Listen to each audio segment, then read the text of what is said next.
يا صباح الفل، يا صباح السعادة. جمعة مباركة عليكم حبايبي وأعزائي ومتابعيني الحلوين الطعمين اللي على طول بيحطولي لايكات وتعليقات حلوة زيهم كده. جمعة مباركة عليكم حبايبي.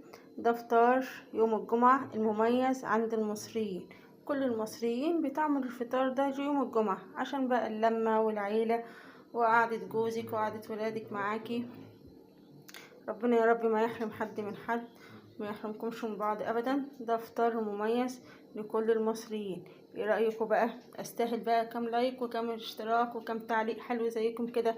يلا يا حبايبي قوموا بقى شجعوني بيكم دايما، ربنا يديمكم نعمه في حياتي.